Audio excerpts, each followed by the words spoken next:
En septembre 2022, Netflix a publié Eat the Rich, The GameStop Saga, une série documentaire qui mettait en lumière la nature David contre Goliath des commerçants de détail, des gens ordinaires qui négocient des actions affrontant des fonds spéculatifs géants qui avaient vendu à découvert GameStop. Cela a maintenant été suivi par Dumb Money, sorti en septembre 2023 par Sony Pictures. Le film suit le parcours d'un homme depuis le moment où il achète pour la première fois des actions GameStop jusqu'au moment où les actions culminent et où les hedge funds s'effondrent.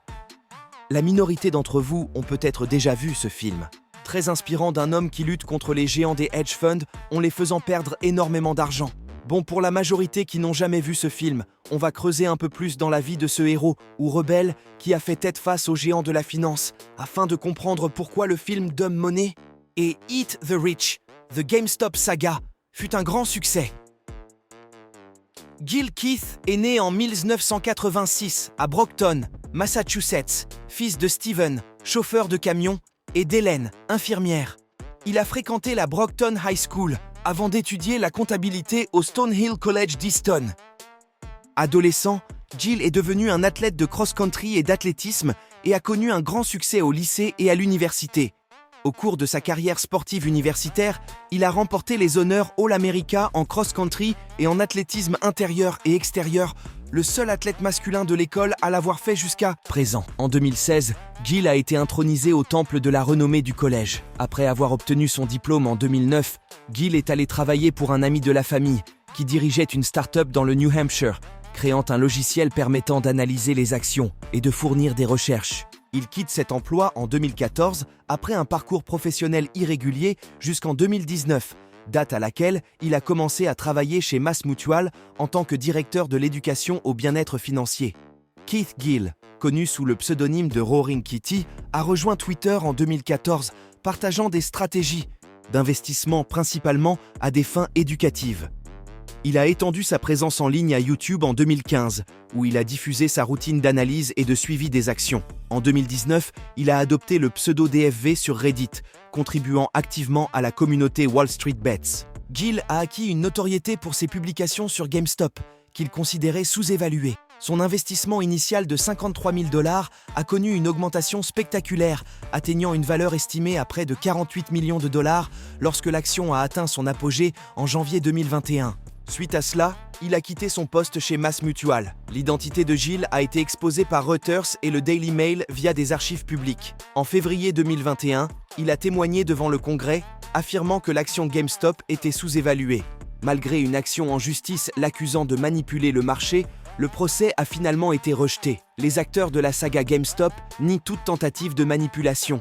La Chambre des représentants a cherché à déterminer si des pratiques frauduleuses avaient été à l'origine de l'extrême volatilité sur les marchés financiers américains le mois dernier. Un mouvement de panique s'était emparé de la bourse new-yorkaise quand une armée d'investisseurs amateurs, échangeant notamment sur un forum du site Reddit, avait investi massivement dans plusieurs compagnies à la santé financière chancelante, dont la chaîne de magasins de jeux vidéo GameStop. L'action du groupe avait soudainement bondi avant d'abandonner une grande partie de ses gains dans les semaines suivantes. Plusieurs plateformes de courtage s'étaient retrouvées sous le feu des critiques pour avoir limité, au plus fort de la fièvre spéculative, les achats du titre GameStop et d'autres entreprises très recherchées par les petits porteurs. L'application Robinhood, prisée des millennials, avait fait face à une déferlante de commentaires négatifs, beaucoup accusant l'entreprise d'être aux ordres de fonds d'investissement avec qui elle fait affaire. Face aux députés, Vlad Tenev s'est excusé auprès de ses clients mais a assuré n'avoir subi aucune pression. Tout ce que je peux dire est que Robinhood a respecté les règles,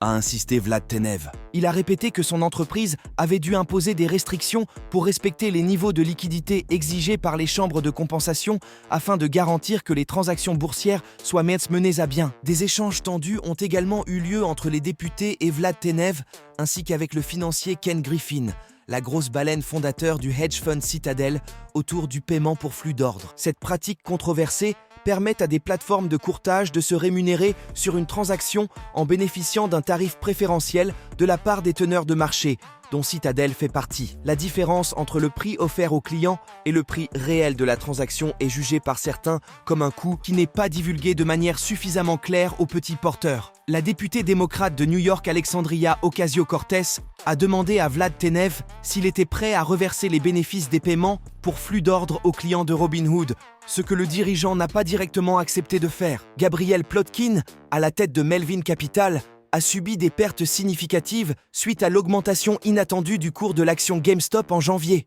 Il a rejeté les allégations de manipulation du marché. Keith Gill, alias Roaring Kitty ou Deep Fuck Value, s'est distingué sur Reddit et YouTube pour avoir misé sur GameStop bien avant l'effervescence de janvier. Il s'est affirmé comme un investisseur indépendant ayant minutieusement étudié GameStop. Lors de son témoignage, Keith Gill a soutenu que le prix de l'action GameStop justifiait son analyse de l'entreprise. Son intervention a été bien accueillie par la communauté en ligne, qui a valorisé son approche décontractée. Le cours de l'action GameStop a brièvement augmenté pendant son audition avant de redescendre. Il n'a pas été actif sur les réseaux sociaux depuis 2021 et il n'existe aucune confirmation publique concernant la vente de ses actions GameStop ou les bénéfices potentiels. La valeur nette de Keith Gill est estimée à environ 30 millions de dollars, sans confirmation officielle. Les gains précis de ses investissements dans GameStop restent indéterminés, malgré une feuille de calcul partagée en avril 2021 indiquant une valeur d'environ 34 millions de dollars pour ses actions GameStop à ce moment-là. C'est ainsi que prend fin l'histoire de l'homme qui s'est rebellé face aux géants de la finance. Même si aujourd'hui Keith Gill reste anonyme, mais au moins ses œuvres resteront éternelles auprès de ses followers qui avaient suivi ses plans d'investissement et qui se sont enrichis par la suite.